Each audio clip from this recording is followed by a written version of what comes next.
1, 2, 3, 4.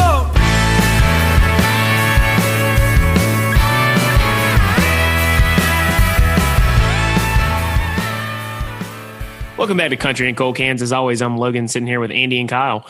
Today it was the Daytona 500, and it's the 20th anniversary of when Dale Sr. Passed away on the track. So to open today's show, in honor of the Intimidator, we're going to have a 3-second moment of silence.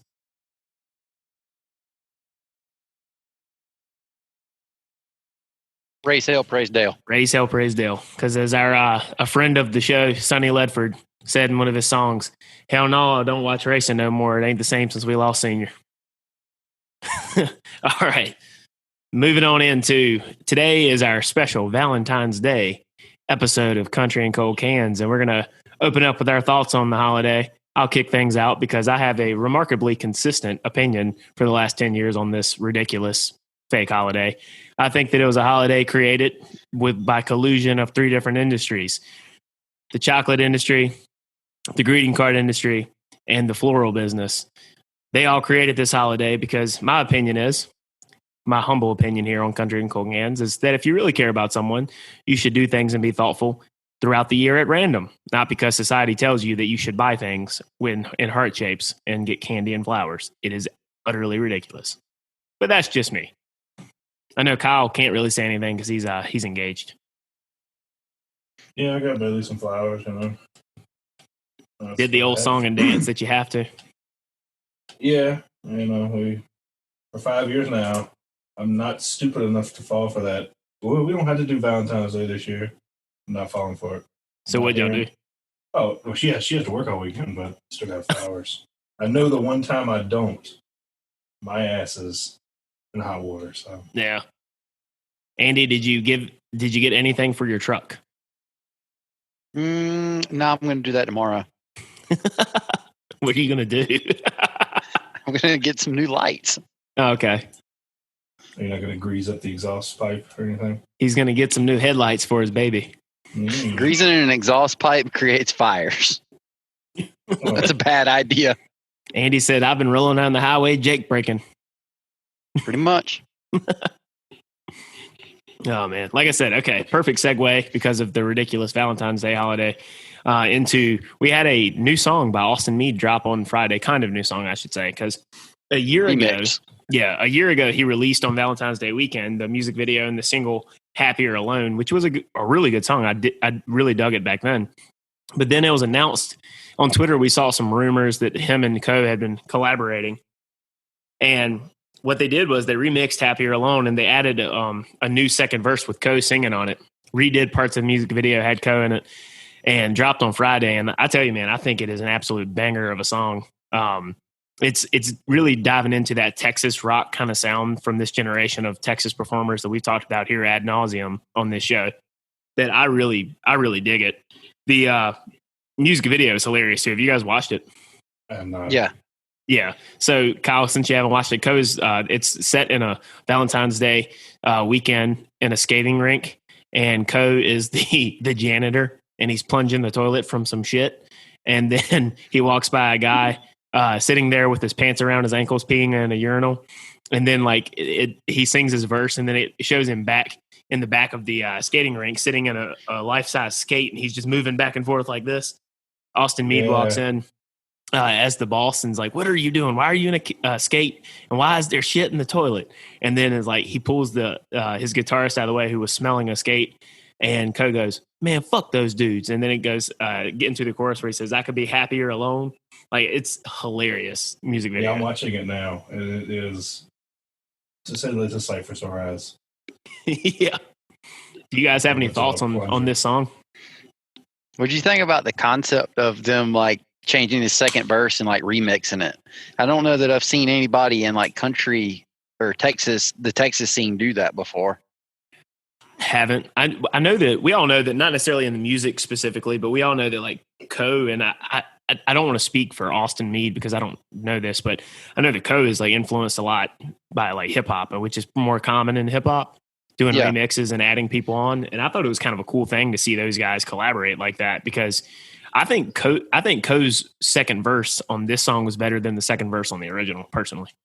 Yeah, I do too. The second verse on the original was pretty short Yeah, it was. too, as well. It wasn't but like 4 lines, I think. I want to say something. It was very similar to the first verse too. I mean, it was a good verse. So I was like, I'm not dogging it. I just think they improved on it.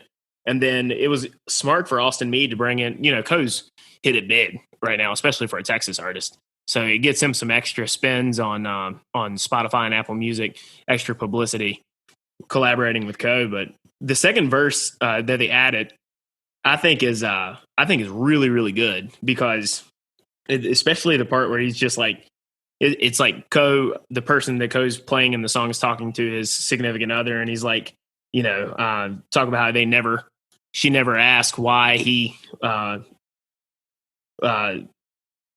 always hated to fight, and that he didn't know why she was always angry when she said everything was all right. And then the part that I really liked was he said, you can sit there and pretend that we work out in the end, but the truth is that me leaving is better than believing that I could ever love again. Because you see too many people in this situation in real life where two people are kind of like involved a little bit, but one person is really closed off because of a past experience or whatever. And then the other person is trying to make it work. But in reality, you're both spinning your wheels because one person is not, they're not really feeling it because they've been hurt. And then the other person's putting in effort, but they're spinning their wheels because it doesn't matter because it's not being received. And I think that verse really encapsulates that really well. And then it goes into the chorus, which is just an absolute banger. It's perfect for Valentine's Day. I love that they dropped it right on Valentine's Day weekend because it's the typical rock and roll kind of like fuck you kind of mindset. Everybody's supposed to be lovey dovey, and they're releasing a song saying I could be happier by myself.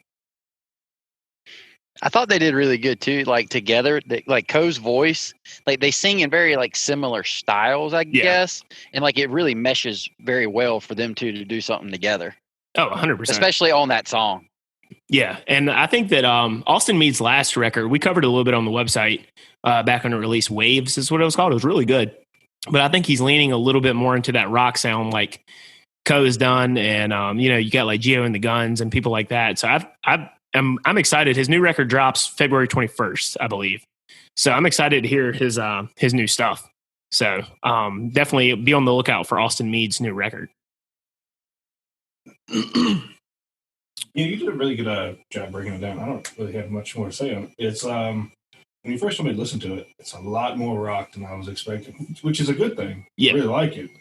But I mean, I think Koe should even dive more into the rock sound, especially as we've talked about personally. The more and more I listen to Cold and Alone, the better and better it gets. Hell yeah, bro. So I mean, he can do country, but I think the more rock he does, the better he sounds. Yeah, and look, they're not pretending like it's country either because somebody tweeted just yesterday. I don't know what this genre is called that Austin Meade and Koe Wetzel were doing with their music lately, but I'm really digging it. Austin Meade quote tweeted and said, well, it ain't country. I'd agree the same thing with what Kyle said. I'd say the same thing about Austin Meade too, because that song was just a straight banger when it came out a year ago. Yeah, it was. It's just sick. I just want more. I want more of it. I don't know what it is, man. It's something about that theme of that it almost I think it appeals to guys, obviously, more than girls. Let's call it spade a spade. Girls are a little bit more probably handle this holiday a little differently. Not everyone. Let me say that. Not everyone. But I was hearing that song and I was like, hell yeah, brother. And started like fist pumping almost like a douchebag. But it's like the chorus, like I could be happier alone. And that's all it says. But it's just like, hell yeah, man. I felt that. Yeah, man, it's a banger. I had it on repeat today, which is kind of funny, being Valentine's Day and all. But yeah, it's hilarious on Valentine's Day that an engaged guy is sitting there listening to Happier Alone. Yeah, but it is true. I mean, not that part. Excuse me. Let me reframe that. The song that I had on repeat is true.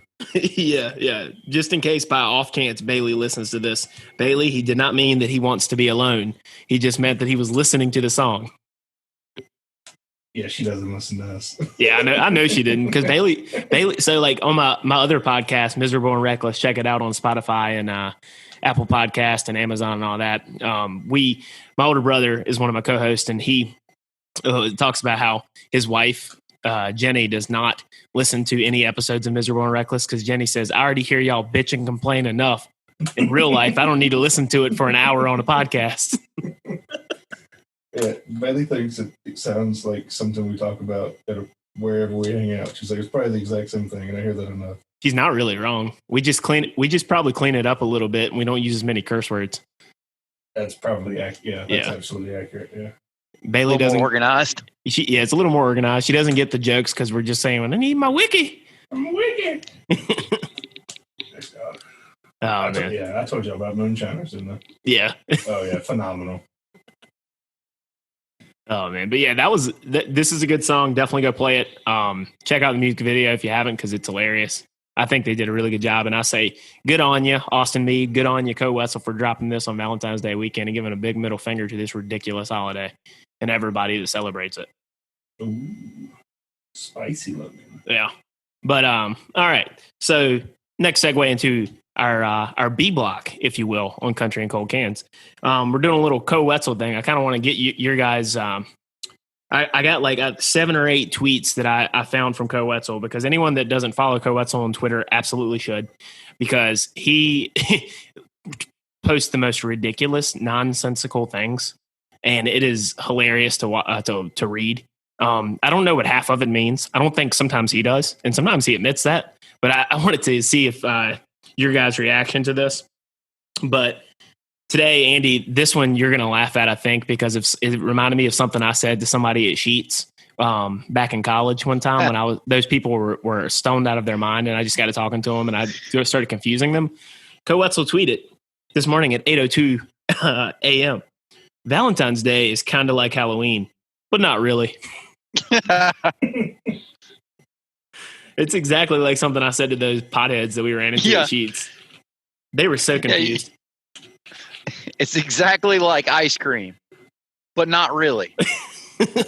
What was the first thing that they said? They were asking what it was. I don't remember. I want to say it was something stupid like a salad or something. I was like, it's just like ice cream, but not really. None of it made sense. No, it didn't. But they were so confused because they were stoned. You know what he reminds me of? It's like D-Berry when we get really plastered and I try to make an articulate point, and then about halfway through I'm like, this is making zero sense. I'm just wasted. I'm trying to articulate whatever we're talking about, and then I try to make this just off the wall analogy, and it's like, this isn't it. It's exactly like Michael Scott. Sometimes I start a sentence and I don't even know how it's going to end. I just hope I find my way through halfway through. Yeah, it's about like many of those nights back in college, Kyle, when I would visit in Greenville, we'd be sitting on the back porch waiting for the sun to come up with a case of beer. I bet there was some nonsense that was said. But it seemed like we were having a good conversation at the time. Oh yeah, it was probably just idiotic. Yeah. To the nth degree. Yeah, it was probably very idiotic. Kyle was a Democrat then. Is there something wrong with being a Democrat, Andy? Yeah, probably. I was just waiting for D-Ray to be like, all right, I'm cutting it. Oh, man. I don't like getting into politics on this show, but all right. Next Koe tweet. February the 3rd, 2021 at 1:01 a.m. We're noticing a trend here. A lot of times it's early in the morning. This one late at night, depending on your perspective. He said, update, absolutely nothing. I do wonder just how much has he had to drink by 1:01 in the morning? Look, I see the guy drinking wine and Jack Daniels. Even in the Happier Alone music video, he was drinking some Crown Royal Peach. Yeah. I mean, he just turned the bottle up. Yeah.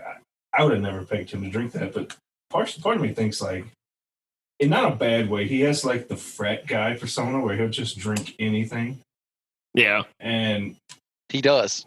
Yeah. I mean, for a while there, I would drink anything, but I'm an old man now. I can't do that. But I just think he is reverting back to the original Twitter where people didn't really know how to use it and they just kind of said whatever popped in their head. Oh, yeah. I think so, too. And was a happy place. I'm absolutely here for it. It's hilarious. Yeah.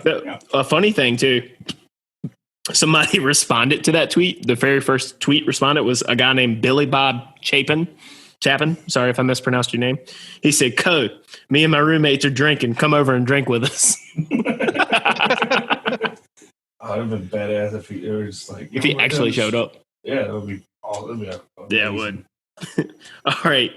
Code tweet number 3. On January the 23rd, really early in the morning, late at night, depending on your perspective, he said, sleep ain't real. Wake up and find out. All right, that sounds like one of those memes where it's just like, it's got the 3 guys on the couch where they're super stoned and it's like mind blown. Yeah. That's what that reminds me of. It definitely does. Yeah, I'm not sure if that makes sense or not. Well, it's funny you say that, Andy, and we didn't plan that, listeners, but it's funny you say that, Andy, because at 11:48 a.m., Koe Wetzel quote tweeted himself and said, what the fuck does this mean? It was on a bender. It's definitely what it seems like. So there was this Koe tweet number 4. On January the 14th, there was a young lady on Twitter named Katie who tweeted like, you know how sometimes people will tweet, it would be like the same sentence a million times in a row to emphasize their point. Mm-hmm. She kept saying, why didn't I name my puppy Koe? Why didn't I name my puppy Koe? Why didn't I name my puppy Koe?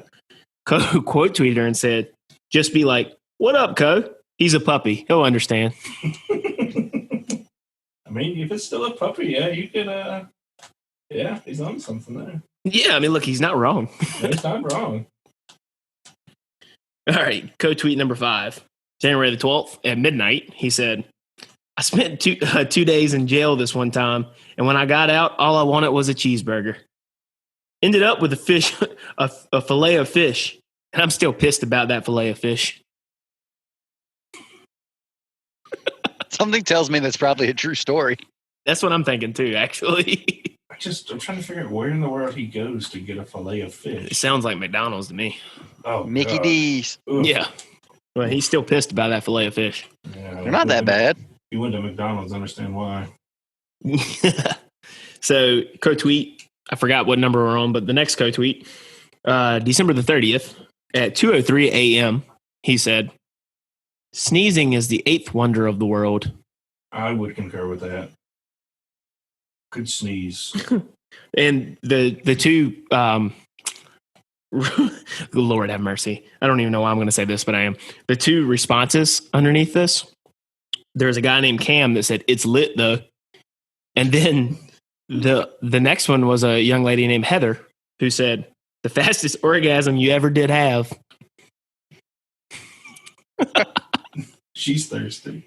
Yeah. Well, you don't know thirsty Twitter like Texas Twitter when these Texas artists are out there. Like the thirst patrol comes out in droves. Oh yeah, I'm sure there's a lot of thirst traps. If you want to see thirsty, man, after I believe Parker and his girlfriend broke up, so when Parker started tweeting some sad stuff after that, look, man, like Lord have mercy, the amount of girls that came out of the woodwork just throwing themselves at him via Twitter was amazing. Oh yeah, yeah. Parker's not an ugly dude by any stretch of the imagination. Yeah, just ask Andy. Yeah, Andy does. Yeah. Just ask anybody. I mean, it's just factual. All right. So speaking of Parker, he's involved in this next tweet. December the 29th at 8:05 p.m., Koe said, I had never been ice skating before today. Think I broke my elbow and ass bone. Fuck ice skating.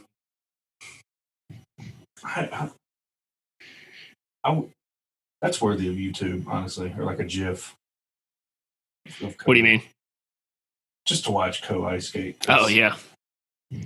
He doesn't see, I mean, he might be just an elite athlete, but he doesn't come off that way. So I just see that going catastrophically wrong. Well, it's funny because he must have went with Parker. Maybe. I don't know. Because Parker responded and said, snowboarding went well, though. Kinda. And then Koe responded to him, I prefer taking an Uber off the mountain. Yeah. Kind of dips back into my original point. When was that one? That was December 29th.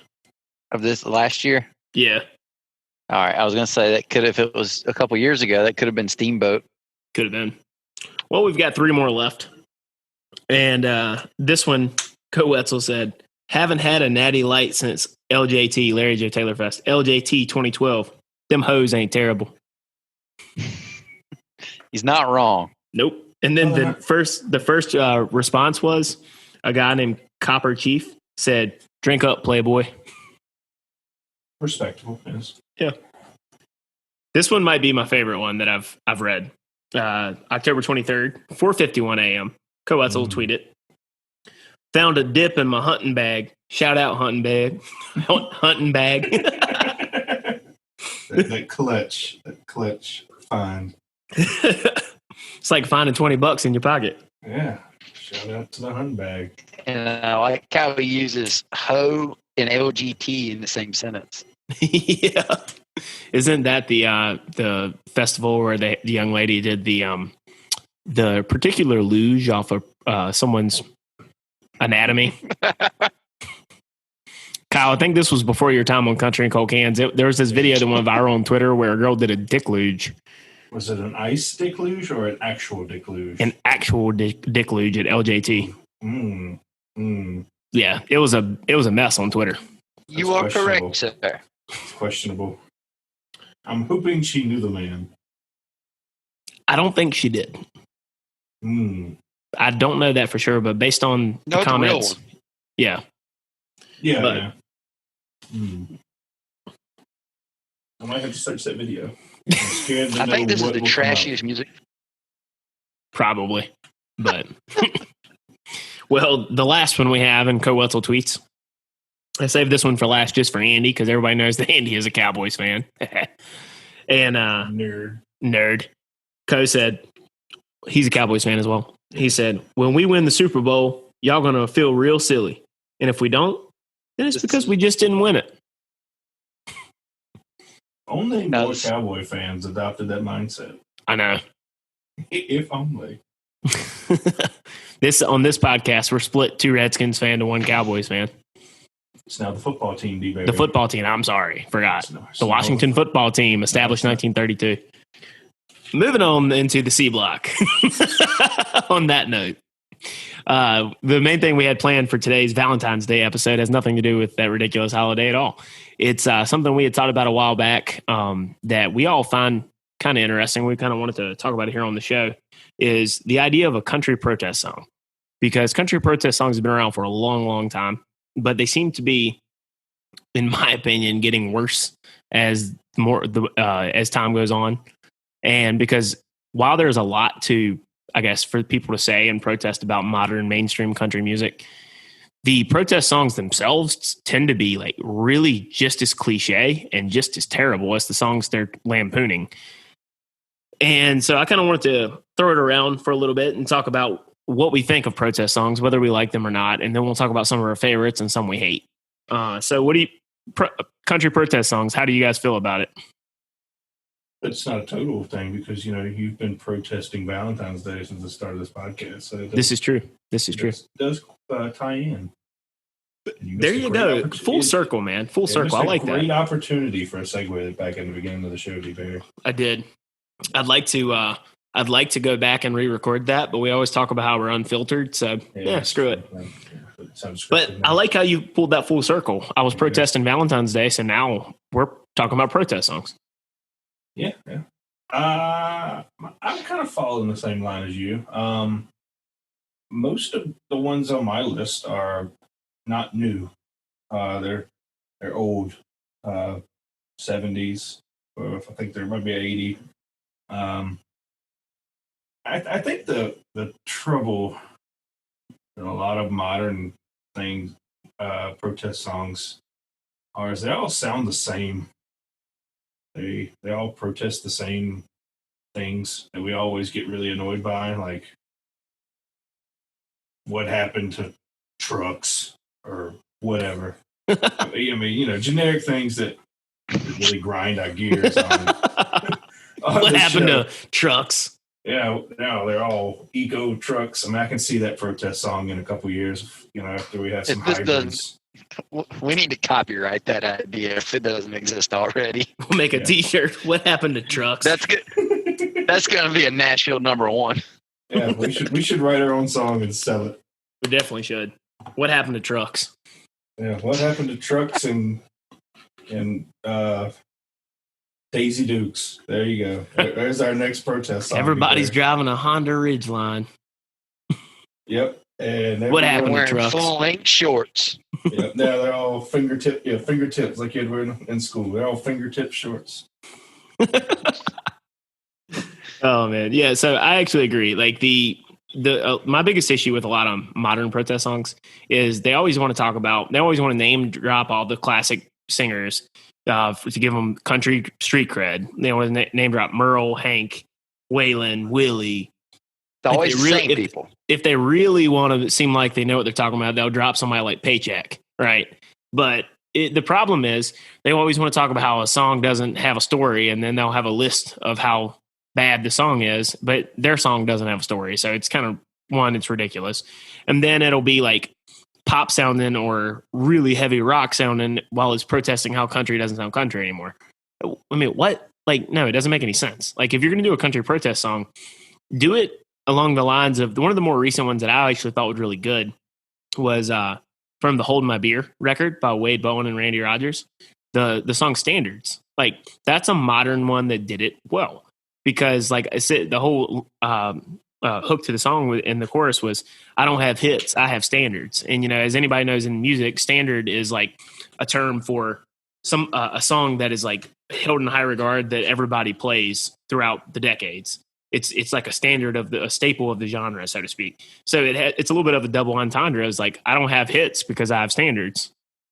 I'm not going to play that shitty tractor rap or pop stuff that everybody wants to push on everybody on the radio. I can tell you someone that I thought did one. They did a great job on it and stuck true to themselves, and that's Kevin Fowler when he did Sellout Song. And if you've never seen the music video to that song, you absolutely have to watch that music video. It is absolutely hilarious.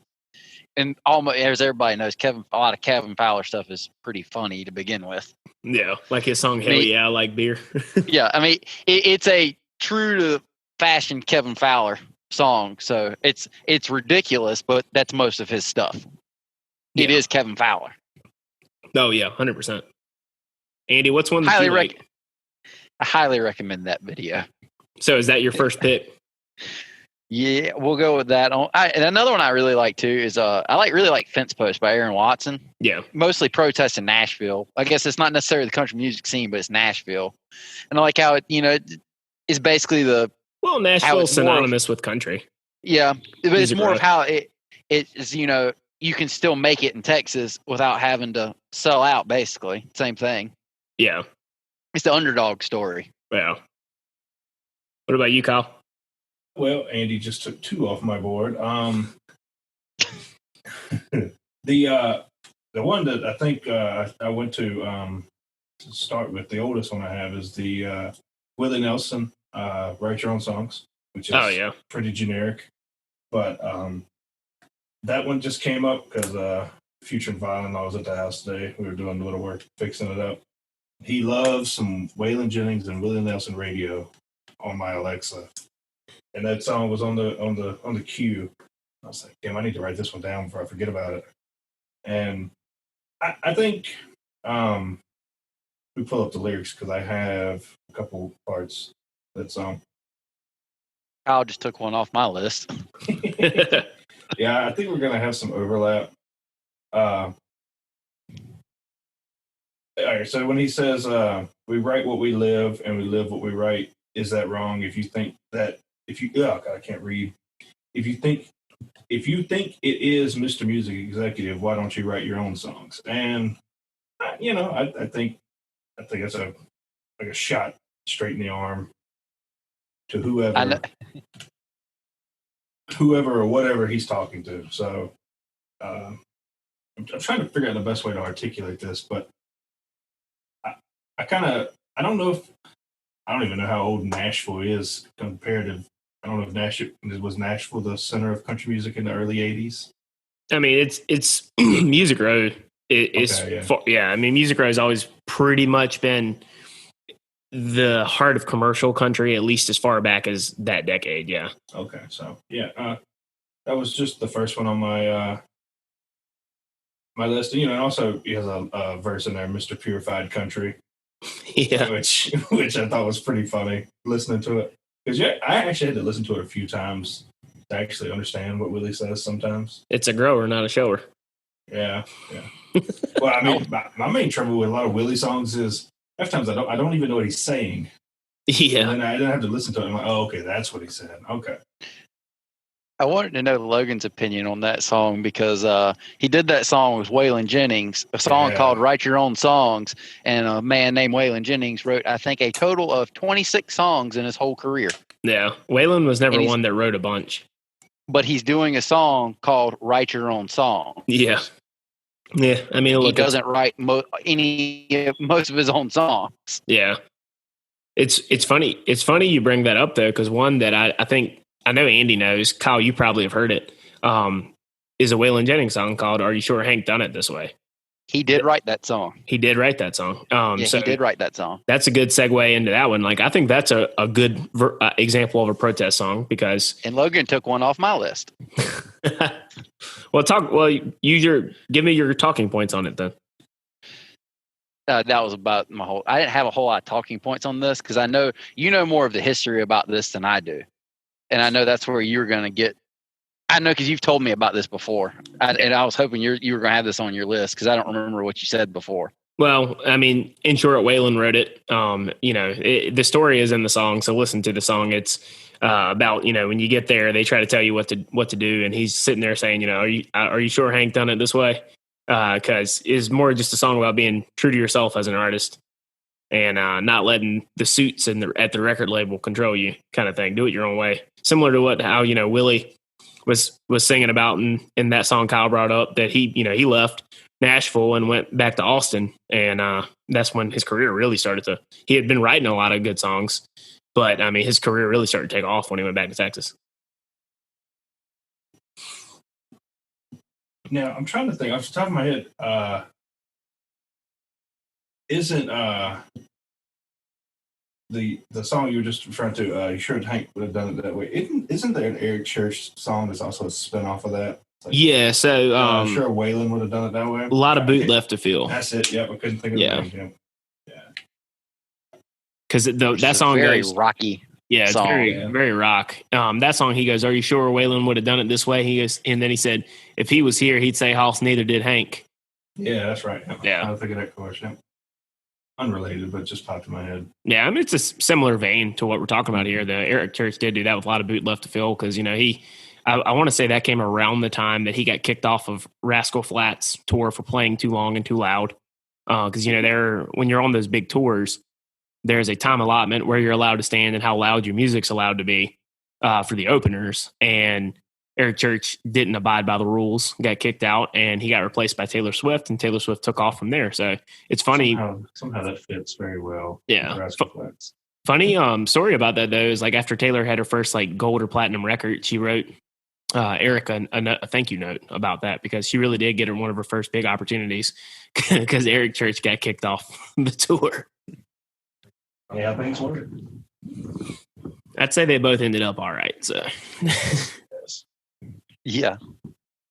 And I know Eric Church did another song that's almost basically the same song when he did Country Music Jesus. Yeah. No, the rock song is basically the same on the next album. Yeah. It's funny because that song actually is written tongue-in-cheek. It's not written to be a country protest song. So the story on that is there's an old video that surfaced up on YouTube a long time ago where Eric Church and his writer were talking about smaller country blogs that were saying country music needed saving. And he wrote that as a response to that. And the guy one of my favorite blogs to read is Saving Country Music. Been reading it since I was probably 15, 16 years old. And that blog in particular, the guy that runs it is pretty sure it was written about him because the timing of an article he released about Eric Church and then the timing of the video coming out and that song being released was a response to Kyle from Saving Country Music. So that one, while a protest song, isn't what it seems like on the surface. It's protesting the purists more than anything. But one of the modern ones, too, that I tend to like a little bit is a Josh Abbott band song called I'll Sing About Mine, where he's talking about how people in the mainstream essentially they romanticize their small towns. And he was one of the lines he said, "Tractors ain't sexy." And it's like, you sing about your hometown, I'll sing about mine. I think that was a pretty well done song for a little bit more of a modern take within the Texas scene. One of the things too is that I think like a lot of people protest. This point's going to come around in a second. Like a lot of people want to protest like certain artists that get thrown into Nashville that aren't really country artists, really never had been, but they get grouped into Nashville. And it's a line from a song that I thought did a pretty good job about that is Reckless by Kip Moore, where the record exec told him the rhinestone suit and the cowboy hat should do the trick. And he told him he could shove it up his ass.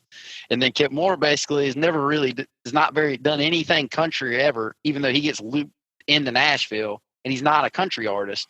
But then people want to protest certain artists to an extent like that, like him, because not necessarily him, but similar people like him, they just get thrown into Nashville because there's really nowhere else for them to be. To be completely fair, as I'm a big Kip Moore fan, I like his music. His first record was probably the most rootsy record he had, but it was still very Springsteen influenced, and I love that type of music. So obviously I like Kip Moore, but Kip Moore gets thrown into Nashville and gets thrown into country because he markets himself that way. He's in Nashville for a reason. It's part of the whole country industry. And to be fair to Kip Moore, on the flip side, mainstream rock as a modified genre doesn't really exist like it did in the past. So it's like for guys like him that aren't singing, Nickelback 2.0, or Imagine Dragons, which is a god awful band. I hate Imagine Dragons, but if you're not singing stuff like that, you really don't have a mainstream outlet as a rock artist. Because Eric Church is more heartland rock than he is country. He has been for a long, long time. Same thing with Kip Moore. So they're kind of there because out of practicality and because they have to be, but at the same time they're there because they chose to be there too. But I also like the fact that Kip is Kip. He didn't, he doesn't try to fit into the Nashville scene. Yeah, I can agree with that. To be fair, Something About a Truck is kind of trend chasing and was a product of the time. The one bad song that he did. Yeah. It was a hit at the time, though. It was a big hit, yeah. Look, we were not very good, though. Yeah, we were in high school, I think, at the time when it came out, because I remember that song was huge. Yeah. Song are we talking about? Something About a Truck by Kip Moore. Yeah. Speaking of truck songs, do either of you have that Wade Bowen song about trucks on your list? I don't. I know exactly what you're talking about. Introduce it then, Andy, because I just gave one. Songs About Trucks by Wade Bowen. Darren, I'm trying to remember. I almost know the words to it, but I don't want to fuck it up. Just sing it to us. I'm trying to. Damn it! I've got like every other word, and I can't get it together. But tonight, he don't want to hear no songs about trucks. Yeah, it's like tractors or F-150s. So you see, it doesn't make sense. I'm missing words. S10 Chevys, F-150s, or F-150s. Yeah, it is like at the sad song. At the beginning of the song, he was like saying, most days he don't mind them. He said, "Hell, he'll even rewind them." But when your heart's been broke, you need something a little deeper. It was the first Wade Bowen song I ever heard. Me too, actually. That was our introduction to Wade Bowen. It's a really good song. The second introduction to Wade Bowen was a lot drunker. You sounded drunk because you right then. A little lag there. And he's like, I was a lot drunker. Yeah, when we met Wade at City Limits in Raleigh after the show, he was such a good sport for putting up with our nonsense when we were talking to him. That was about 2 years ago, a week ago. Yeah. Because it was Dalton Domino and Wade Bowen, I believe, right? Dalton Domino was freshly sober, and we were freshly not. Kyle, you got one? Yeah, the audience is probably going to mock me, but this protest song isn't one that I think either of you saw coming, but it's always been a jam. And I think it's not really fairly certain that it's protesting George Bush. The Dixie Chicks Not Ready to Make Nice. Oh yeah. It might not be directly George Bush, but I do think it's what's her name? Fox News, the one that told him to shut up and sing. I don't know. I don't watch Fox. I don't either, but I'm trying to remember vaguely doing my research. Anyway, one of the anchors on, might not have been Fox, it may have been on another news network, essentially told them, because they were loud spoken critics of George Bush in the early 2000s. Yeah, they basically blackballed from country. Yeah, and then they made a song about they're not ready to make nice, and like one in the song she says, gosh, I found it so I can make sure I don't mess it up like Andy said. No, like price you found it. Paying. I'm not ready to make nice. Not ready to back down. I'm mad as hell, and I don't have time. And then there's at the end of the song. Yeah, I mean, it's kind of a political song. It's a sad story when a mother or a teacher that she ought to hate a perfect stranger. I mean, I just think it is kind of. I mean, it's kind of hard to not have a protest song that is quasi-political in a way, other than the Wade Bowen song. But I think it, and if you go way back, there's a lot of songs protesting whatever, but most of them are political. But I think it's just a good song. It takes me back to, what year was the song released? 2006, sixth grade. Yeah. It's just I don't know. I don't really. I'm having a hard time articulating this. It's not a protest song in the generic sense, like I was talking about earlier, protesting a truck or whatever. Yeah, it's more about like protesting country music blackballing them, because let's call a spade a spade. It was like those early Dixie Chicks records were fantastic. Like, they are so good. Yeah, I mean, I still occasionally will listen to some of that stuff from back then. Like they got done wrong at that time. They got canceled at the time. I'm not a cancel culture guy. I think it's bullshit. And I think it was bullshit when Dixie Chicks got canceled for their belief system at the time. So it's something that they seem to be more protesting the industry for canceling them, quote unquote. I mean, now on the flip side, the Chicks' new record is abysmal. Like I think it's terrible, but the majority of their discography is fantastic, and people should still listen to them. They should have never been taken off of radio for making a comment. Yeah, and I think there's a special ability. At least the comment they made, they shouldn't have been taken off for that. Yeah. I think there's a special emotion that makes some songs better than others when the artist is either directly affected by something, or if they have a dog in the fight or something. Yeah, you get another level of song when I'll go back to it again, when they're not just mad about somebody's truck or whatever. When they have a personal dog or stake in it, you get a lot truer raw emotion in a song, which I think separates it from a generic protest song. Yeah. I agree. There was a deeper level to that one rather than just, complaining about songs about Dixie cups and are we allowed to say that anymore? I don't know. Apparently the word Dixie is wrong now. They removed from their name. But they took that out of their name. But I don't know. I mean, what are they just cups now? Like is Dixie cups allowed? I don't know. Who fucking knows these days? Isn't Dixie a brand? It is. That's what I'm saying. Like, that's a brand of cups. But it's like, there's always like, the Daisy Dukes and the Dixie cups and the tailgates. Yes. But yeah, I mean, like there was something a little bit deeper to their protest song that actually had some more meaning behind it. And whether or not you agree with their stances they had at the time, what they said was not, I mean, it could have been offensive to people, but it wasn't, they shouldn't have been taken off the radio. That was ridiculous. They got canceled before being canceled was cool. Yeah, I agree with you. But yeah, I don't think getting canceled is cool now. Well, I should rephrase. They got canceled before canceling people was cool. Put it that way. Yeah, nobody wants to get canceled, but I mean, they might come after us. Who gives a shit? We're too small to be canceled right now. We're uncancelable, D-Berry. Yeah, we're unfucking cancelable. All the cancel cops out there. Dave Portnoy. But You ever been to Nantucket? it's Me beautiful. Excuse me. That song was actually written as a death threat they received Oh, wow. per The Guardian. That's Jeez. what they wrote the song about when they were receiving death threats. Even heavier than, wow.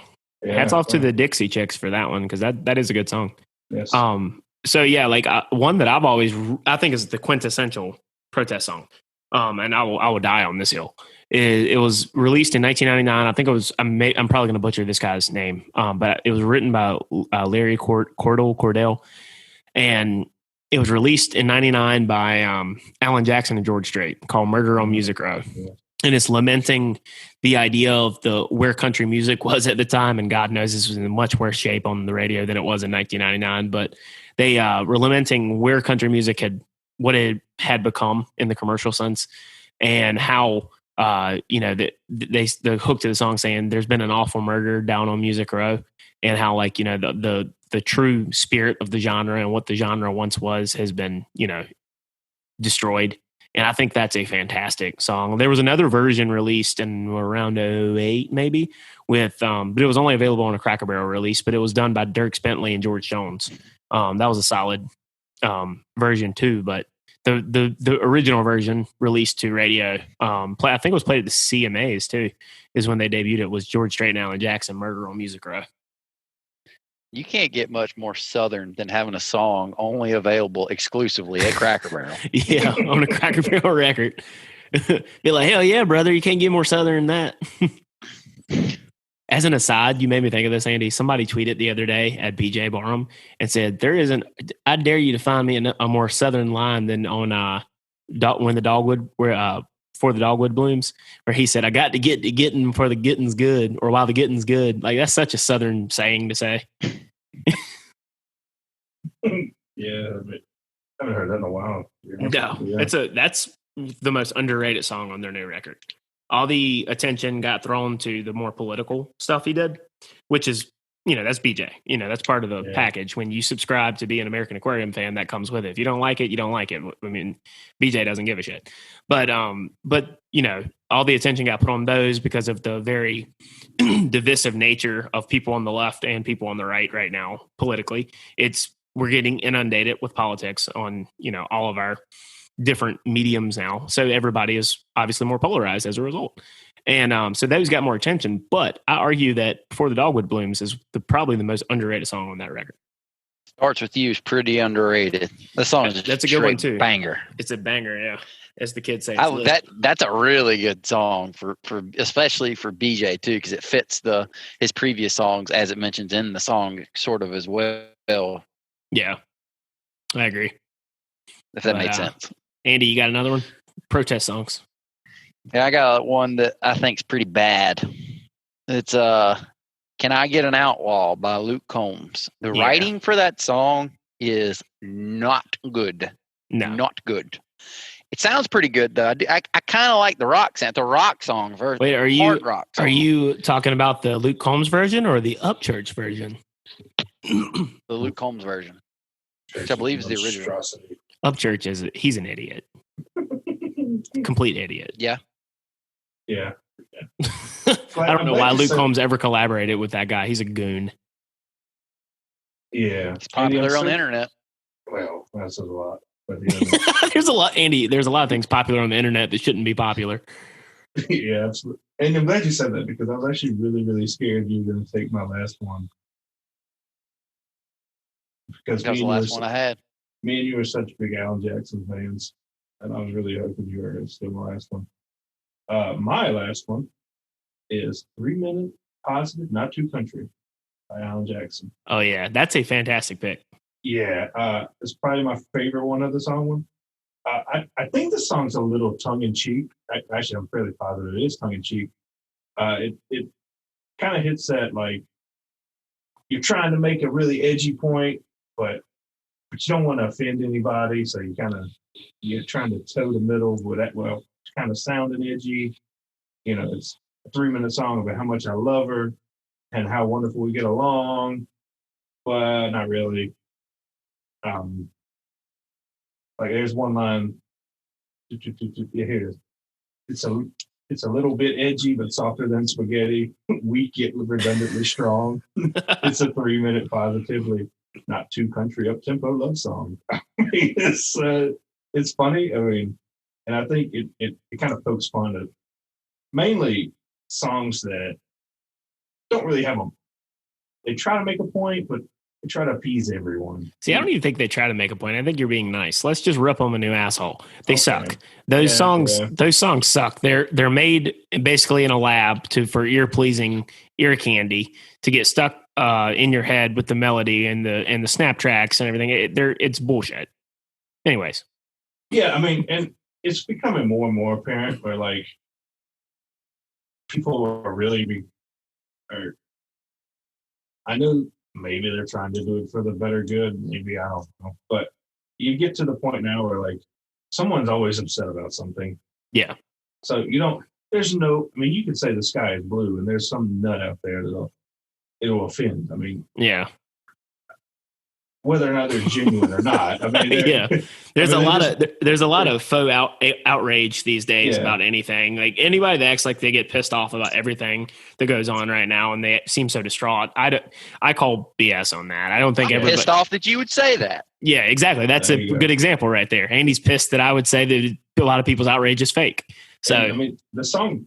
I mean, it even pokes fun still to this day, which I give it a lot of credit for being able to poke fun and in a lighthearted way that's fairly clever at the same time. So that's my final song. I don't know if either of you have any thoughts on it. No, I love that song. And I think one of the things I really like about it too is I think if you listen to it, I think they stop towards the end where they clock in a little short and he's saying we got to, extend it out and they do like a little musical interlude if I'm remembering correctly. I haven't listened to it in a long time and just get it to 3 minutes because 3 minutes is the sweet spot. So it's a very fast paced song. Yeah, because it's got to be up tempo. Yeah, it does. It's a 3 minute, not too country up tempo love song. Yeah, that's a good pick. I was hoping I had that on my list, but I was going to wait to see if somebody else said it first because it's the one that people don't always think about. But that's a really good song. Yeah, one that I've always liked that I know you guys probably don't because we've had private conversations about how you guys are wrong about how you feel about this artist. But there's one that's our opinions are wrong, Andy. Yeah, I mean there are two types of people in this world: those that like George Jones and those that are wrong. But George Jones, his song "Who's Gonna Fill Their Shoes" is a fantastic song. So it's like it's just talking about when the legends are gone, who's going to take their place? Because at the time they might have had this feeling that the people underneath weren't going to be able to fill the shoes of all of the all-time greats that have played the Opry and what was it, the Wabash Cannonball or whatever it was called. So that's a good one too. Who's going to fill their shoes by George Jones. And I like George Jones. Yeah, for the record, me and Andy don't hate George Jones. We're not going to go down that road. Those are long, drunk conversations about that. Logan, do you think, because just doing math, I mean, most of the legends are now well into their 60s and 70s. Yeah, of the 90s era. The 90s, yeah. Do you think there's anyone currently that could carry that load? In the mainstream, when they get to that age, the only people... I'm saying, because Willie's close to 80. Yeah. Alan Jackson's got to be in his 70s. No, Alan Jackson's he's like closer to our parents' age than you think. He's like early six. I want to say he's early 60s. Oh, so he's younger than I was. Yeah, okay. George Strait is in his late 60s. I want to say. Okay, so I mean, if we're lucky, we have like 25. They've left us. I was wondering if you. Just to put you on the spot. Yeah, so like, what did you think could carry that load? Of the mainstream people, right? Because that's generally who people are going to talk about. The ones who I think that can, that are going to be able to carry that. So you got to look at one, did they have enough commercial success for people to remember them?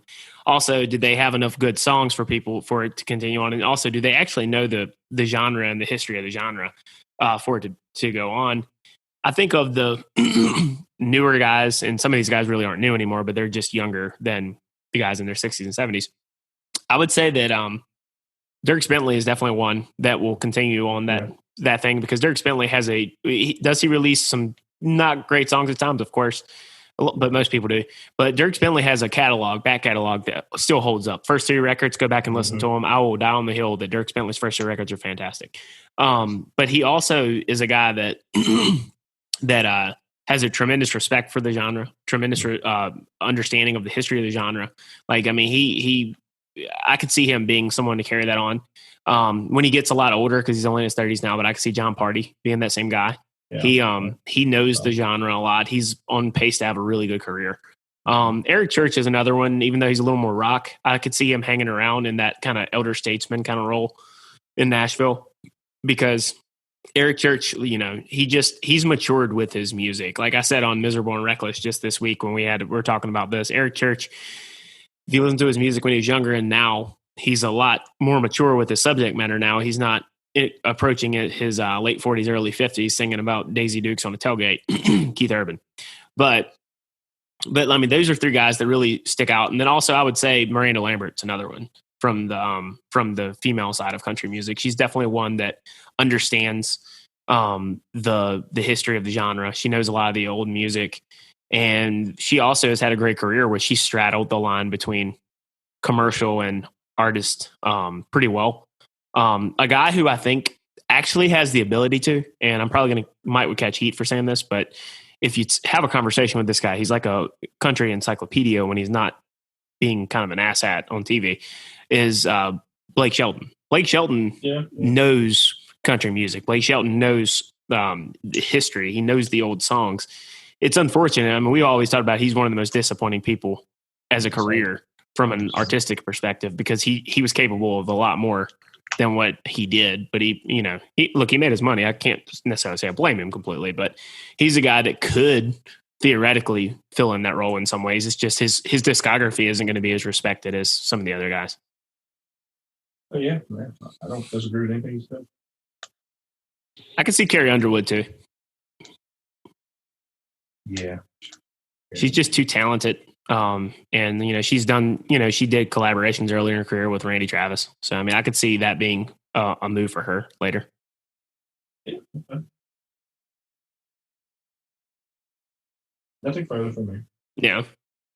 Andy, you got any other songs you want to bring up? That's my whole list. Where are you at right now? Florida. Florida? What part of Florida? Just outside of Ocala. Okay. It's a blistering 65 degrees right now. Yeah, it's nice down in Florida right now. It's a balmy 32. Yeah, it's terrible here. It's going to rain for the next 7 days here, and it's going to be cold. It's raining. Miserable. It's raining here, but at least it's 65. Yeah. But, well, I'd say that covers this episode of Country and Cold Cans, our Valentine's Day edition. Tell us some of your favorite country protest songs, some that you hate. Also, make sure to go and check out the music video for Austin Meade featuring Koe Wetzel, Happier Alone. And check out Austin Meade's new record coming out on February 21st. And we now also are about to unveil our brand new website here in the next few weeks for our Country and Cold Cans hats that we have available. We have Richardson 112s, Richardson 113 styles available in black and blue and navy blue. Same patch design. They're very nice hats with a stitched logo that is that's embroidered onto the hat. So you're not going to get one of our hats and the glue will come up. So they're good quality hats. They fit really nice. If you're interested until then, DM us on Twitter or Instagram. We'll set you up. $26 plus shipping. So make sure to check those out. But and then also remember that Valentine's Day is a stupid holiday. Happy Valentine's Day to all you single ladies out there. Yeah. Hey, but don't forget about the boys. Happy Palentine's Day to all the boys out there. Yep. Got to keep it fair. Yeah. We're equal to everyone here on Country and Cold Cans. So, all right. We'll see you guys next time.